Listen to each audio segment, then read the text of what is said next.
अस्सलाम वालेकुम।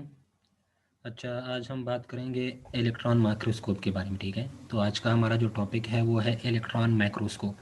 तो सबसे पहले तो हम ये पढ़ेंगे कि हमें इलेक्ट्रॉन माइक्रोस्कोप की ज़रूरत क्यों पड़ी। ठीक है, और उसके बाद हम इलेक्ट्रॉन माइक्रोस्कोप की वर्किंग के बारे में बात करेंगे कि इलेक्ट्रॉन माइक्रोस्कोप जो है वो वर्क किस तरह से करता है। ठीक है, तो हमारे पास पहले ऑप्टिकल माइक्रोस्कोप होती थी। ठीक है, लेकिन ऑप्टिकल माइक्रोस्कोप की जो रेजोल्यूशन थी वो इतनी हाई नहीं थी। ठीक है, तो इलेक्ट्रॉन माइक्रोस्कोप जब आया, ठीक है, तो इलेक्ट्रॉन माइक्रोस्कोप के कंपेयर ऑप्टिकल माइक्रोस्कोप के कंपेयरिंग जो है इलेक्ट्रॉन माइक्रोस्कोप की रेजोल्यूशन जो थी वो क्या थी, वो बहुत हाई थी। ठीक है, तो इलेक्ट्रॉन माइक्रोस्कोप इसलिए आया कि इसकी रेजोल्यूशन जो है वो क्या होती है, बहुत हाई होती है as compare to optical microscope. ठीक है, अच्छा, फिर इलेक्ट्रॉन माइक्रोस्कोप होता क्या है। ठीक है, तो इलेक्ट्रॉन माइक्रोस्कोप जो है ये एक ऑप्टिकल इंस्ट्रूमेंट है। ठीक है, जिससे हम बड़े इमेजेस जो है वो हासिल करते हैं किसी स्मॉल ऑब्जेक्ट्स के। ठीक है, इलेक्ट्रॉन माइक्रोस्कोप एक इंस्ट्रूमेंट है जिससे हम बड़े इमेजेस हासिल करते हैं किसी स्मॉल ऑब्जेक्ट के, जो ऑब्जेक्ट जो है बहुत स्मॉल हो। ठीक है, तो उसका हम बड़ा इमेज जो है वो उससे देखते हैं। ठीक है,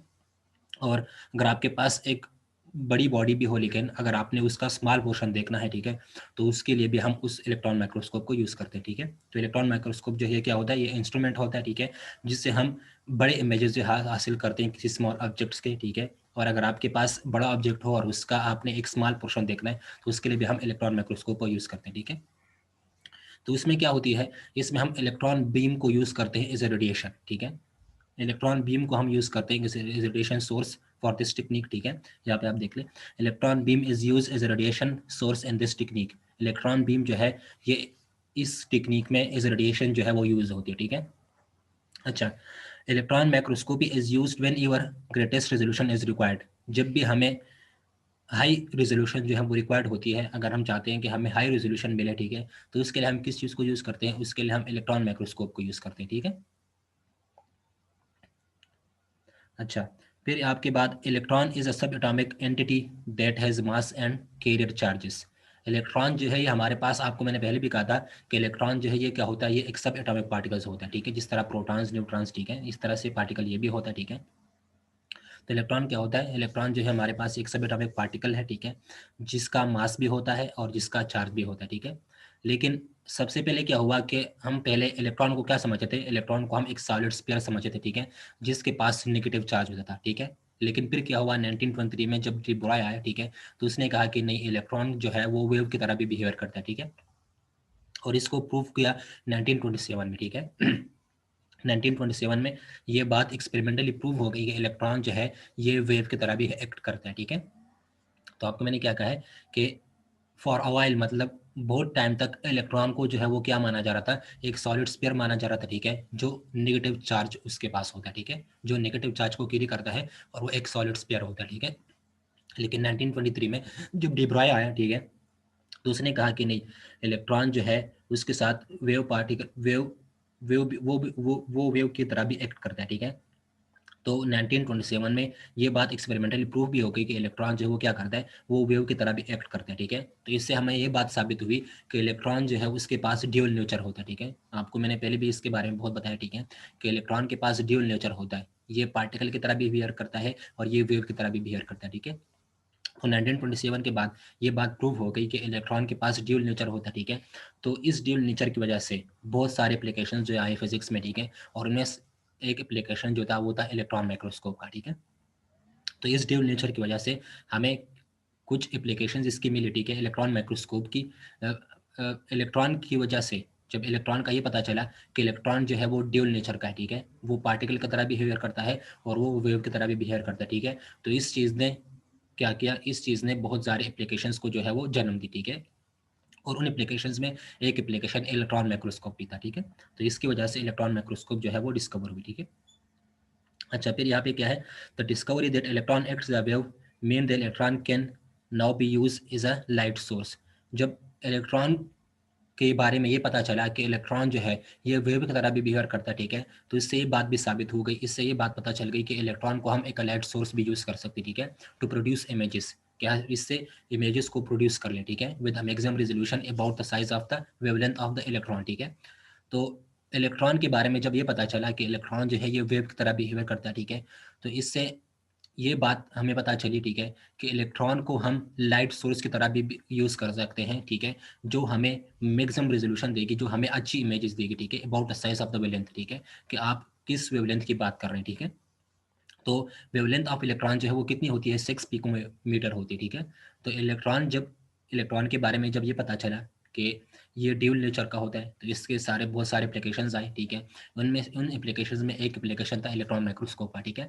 तो इलेक्ट्रॉन का के बारे में जब ये पता चला कि ये वेव की तरह बिहेव करता है, ठीक है, तो इससे ये बात पता चली कि इलेक्ट्रॉन को हम एज अ लाइट सोर्स भी यूज़ कर सकते हैं, ठीक है, to produce images with maximum resolution, कि हमें अगर हम इसको as a light source use कर ले इलेक्ट्रॉन को, तो इससे हमें मैक्सिमम रेजोल्यूशन की इमेजेस भी मिल सकती है, ठीक है। तो इसी वजह से इलेक्ट्रॉन माइक्रोस्कोप जो है वो डिस्कवर हुई, ठीक है। अच्छा, फिर हमारे पास इलेक्ट्रॉन माइक्रोस्कोप के दो टाइप्स होते हैं। इलेक्ट्रॉन माइक्रोस्कोप के आपको दो टाइप्स नजर आएंगे, ठीक है। एक होता है स्कैनिंग इलेक्ट्रॉन माइक्रोस्कोपिक, जिसको हम शॉर्ट फॉर्म में सिम बोलते हैं, ठीक है। और एक होता है हमारे पास ट्रांसमिशन इलेक्ट्रॉन माइक्रोस्कोप, जिसको हम टिम बोलते हैं, ठीक है। तो इलेक्ट्रॉन माइक्रोस्कोप के दो टाइप्स होते हैं, एक होता है स्कैनिंग इलेक्ट्रॉन माइक्रोस्कोप, जिसको सिम बोलते हैं, एक होता है ट्रांसमिशन इलेक्ट्रॉन माइक्रोस्कोप, जिसको हम टिम बोलते हैं शॉर्ट फॉर्म में, ठीक है। अच्छा, फिर इसके बाद हम इलेक्ट्रॉन माइक्रोस्कोप की हिस्ट्री तो हमें पता चल गई कि इलेक्ट्रॉन माइक्रोस्कोप कहाँ से आया, ठीक है। अब हम इलेक्ट्रॉन माइक्रोस्कोप की वर्किंग के बारे में बात करते हैं कि इलेक्ट्रॉन माइक्रोस्कोप जो है वो कंस्ट्रक्शन उसकी किस तरह से होती है, वो किस तरह से बना होता है, ठीक है, और वो वर्किंग किस तरह से करता है, ठीक है। तो अब हम इलेक्ट्रॉन माइक्रोस्कोप की कंस्ट्रक्शन और उसके वर्किंग के बारे में बात करेंगे कि वो किस तरह कंस्ट्रक्ट होता है और वो किस तरह से वर्क करता है, ठीक है। तो इलेक्ट्रॉन माइक्रोस्कोप इस तरह से बना होता है, ठीक है। इलेक्ट्रॉन माइक्रोस्कोप में बाहर में ये क्या होता है, ये एक मेटल केसिंग होती है, ठीक है। मेटल केसिंग यहाँ पे इसलिए होती है कि हमने यहाँ पे इस जगह पे वैक्यूम को रखना है, ठीक है।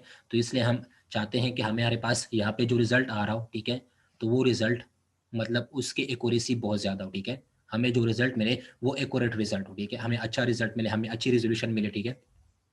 तो इसके लिए हम क्या करते हैं, इसको मेटल केस से बंद कर देते, ठीक है। इस पे यहाँ पे क्या कर लगाते हैं, मेटल केस लगा लेते हैं, ताकि इसमें बाहर से जो एयर रेजिस्टेंस है, ठीक है, वो ना आए, और हम यहाँ पे वैक्यूम को बना लें, ठीक है। वैक्यूम को हम यहाँ पे इसलिए बनाएंगे कि यहाँ पे अगर हमारे पास एयर रेजिस्टेंस होती, तो यहाँ पे इलेक्ट्रॉन्स जब आते हैं, ठीक है, तो वो इलेक्ट्रॉन के मोशन को क्या करते हैं, वो इलेक्ट्रॉन की काइनेटिक एनर्जी को कम कर दे, ठीक है। तो हमारे पास अच्छी रेजोल्यूशन नहीं आती, ठीक है। तो हम क्या करते हैं, यहाँ पे इलेक्ट्रॉन माइक्रोस्कोप के यहाँ पे क्या लगा देते हैं, एक मेटल केसिंग लगा देते हैं, ताकि यहाँ पे एक वैक्यूम बन जाए और यहाँ पे एयर रेजिस्टेंस से ये बचा रहे, ठीक है। तो यहाँ पे एक मेटल केसिंग होती है आउटसाइड में, यहाँ पे आप देख लीजिए, यहाँ पे मैंने लिखा हुआ है, ये क्या होता है, हमारे पास एक मेटल केसिंग होती है ये, ठीक है। इसके अंदर फिर हमें यहाँ पे क्या होता है, टंगस्टन इलेक्ट्रोड, ठीक है। इस चीज़ को हम क्या बोलते हैं, टंगस्टन इलेक्ट्रोड, ठीक है। फिर यहाँ पे ये होता है मेटल ग्रिड, ठीक है। तो क्या होता है कि जब इस टंगस्टन इलेक्ट्रोड से इलेक्ट्रॉन्स निकलते हैं, ठीक है, इलेक्ट्रॉन की बीम्स यहाँ से निकलती है, यहाँ पे हम किस चीज़ की बात करते हैं, इलेक्ट्रॉन बीम्स की बात करते हैं, ठीक है। तो जब इस टंगस्टन इलेक्ट्रोड से इलेक्ट्रॉन की बीम्स निकलती है इस तरह से, ठीक है, इस टंगस्टन इलेक्ट्रोड से इलेक्ट्रॉन की बीम्स निकलती है, ठीक है। तो ये मेटल ग्रिड क्या करता है, ये मेटल ग्रिड यहाँ पे लगा होता है, ठीक है, और उनको क्या कर देता है, उनको एक स्ट्रेट लाइन में मूव करवा देता है, ठीक है। तो इसलिए यहाँ पे हम मेटल ग्रिड भी लगाते हैं, ठीक है। ये क्या होता है, ये टंगस्टन इलेक्ट्रोड होता है, जिससे इलेक्ट्रॉन बीम बनती है, ठीक है। यहाँ पे मेटल ग्रिड बना होता है, ठीक है, ये मेटल ग्रिड है, ठीक है। फिर हम यहाँ पे ये जो लगाते हैं, ये क्या होते हैं, ये एनोड होते हैं, ठीक है। तो एनोड का क्या काम होता है, एनोड पे पॉजिटिव चार्ज होता है, ठीक है, और इलेक्ट्रॉन की बीम्स जब यहाँ से निकलेगी इस तरह से, तो इलेक्ट्रॉन पे नेगेटिव चार्ज होता है, एनोड पे पॉजिटिव, ठीक है। तो ये क्या करेगा, ये इलेक्ट्रॉन को एक्सेलरेट करेगा इस डायरेक्शन में, ठीक है। तो यहाँ पे एनोड का काम क्या होता है कि ये इलेक्ट्रॉन को क्या कर देता है, एक्सेलरेट कर देता है इस डायरेक्शन में, ठीक है। अच्छा, फिर इसके बाद यहाँ पे क्या आता है, मैग्नेटिक कॉइल, ठीक है। तो यहाँ पे मैग्नेटिक कॉइल का काम क्या होता है, magnetic coil is use to focus beam in the parallel line to reach at the specimen, ठीक है।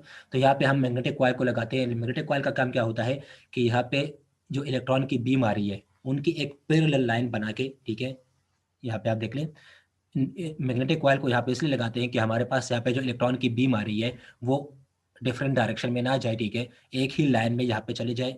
इलेक्ट्रॉन की जो बीम है, यहाँ पे जो इलेक्ट्रॉन की बीम आ रही है, ठीक है, वो क्या हो, वो पैरेलल लाइन में हो, ठीक है, और जाके इस स्पेसिमेन में, स्पेसिमेन क्या होता है, ऑब्जेक्ट हमारा होता है जिस पे हम एक्सपेरिमेंट करना चाहते हैं, ठीक है, जिस ऑब्जेक्ट का हम एक्सपेरिमेंट करना चाहते हैं, जिस ऑब्जेक्ट का हम इमेज देखना चाहते हैं, ठीक है, तो उसको हम क्या बोलते हैं, उसको हम स्पेसिमेन बोलते हैं, ठीक है। तो यहाँ पे हमारे पास ऑब्जेक्ट होता है, ठीक है, जिस पे हम एक्सपेरिमेंट कर रहे हैं, तो इसको हम क्या बोलते हैं, स्पेसिमेन, ठीक है।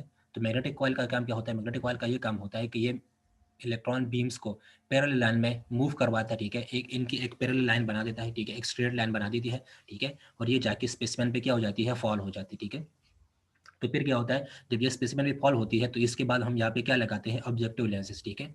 तो ऑब्जेक्टिव लेंसेज का काम क्या होता है कि ऑब्जेक्टिव लेंसेज हमें यहाँ पे जो स्पेसिमेन हमने रखी है, ठीक है, और यहाँ पे जो इलेक्ट्रॉन बीम आई है, ठीक है, तो वो ऑब्जेक्टिव लेंस जो है वो क्या करता है, ऑब्जेक्टिव लेंस हमें इस स्पेसिमेन का यहाँ पे एक लार्ज इमेज दे देता है, ठीक है। तो हमें यहाँ पे एक लार्ज इमेज नजर आती है यहाँ पे स्क्रीन पे, ठीक है।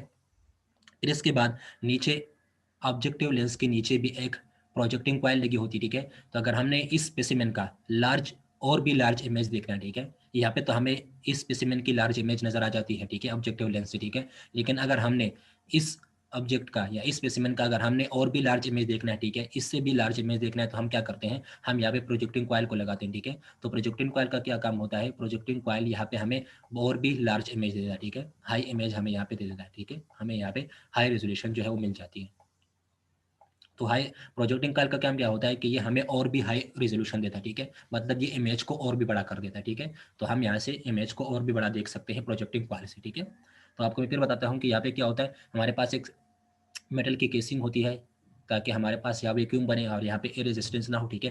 फिर हमारे पास यहाँ पे क्या होता है, टंगस्टन इलेक्ट्रोड। तो टंगस्टन इलेक्ट्रोड का काम होता है कि इलेक्ट्रॉन बीम्स को बनाए, ठीक है। तो ये इलेक्ट्रॉन बीम को बनाता है। फिर यहाँ पे मेटल ग्रिड होती है ताकि हमारे पास जो इलेक्ट्रॉन बीम है वो यहाँ से निकले और स्ट्रेट लाइन में निकले, ठीक है। फिर यहाँ पे इनोड्स लगे होते हैं। इनोड्स का काम होता है कि ये इलेक्ट्रॉन बीम को क्या करे, अपनी तरफ एक्सेलरेट कर दे, ठीक है।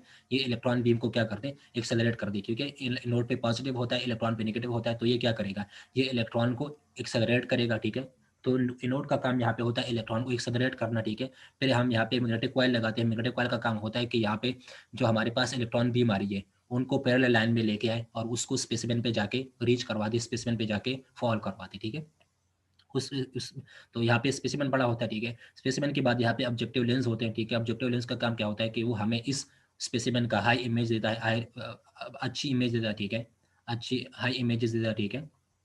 फिर अगर हमने इसका और भी हाई रेजोल्यूशन देखना है, ठीक है, तो इसके बाद हम यहाँ पे क्या लगाते हैं, प्रोजेक्टिंग कॉइल लगाते हैं। तो हमें यहाँ पे क्या नजर आता है, यहाँ पे हमें और भी हाई रेजोल्यूशन मिलती है, ठीक है। और फिर इस चीज़ को हम कहाँ से ऑब्जर्व करते हैं, इस चीज़ को हम ऑब्जर्व करते हैं मॉनिटर की कंप्यूटर की स्क्रीन पे, ठीक है। हमारे पास जो मॉनिटर होता है, तो हम यहाँ पे क्या करते हैं, हम यहाँ पे मॉनिटर लगाते हैं, कंप्यूटर का जो मॉनिटर होता है, ठीक है, या ये लैपटॉप होता है, ठीक है। तो हम क्या करते हैं, हम डेस्कटॉप पे हमारे पास जो होता है, ठीक है, लैपटॉप का, या आप कह सकते हैं कि हमारे पास जो कंप्यूटर का स्क्रीन होता है उस पर हम यहाँ पे उसको ऑब्जर्व करते हैं मॉनिटर पे, ठीक है। तो हमें यहाँ पे रिजल्ट मिल जाता है मॉनिटर पे, ठीक है। तो ये होता है इलेक्ट्रॉन माइक्रोस्कोप का वर्किंग।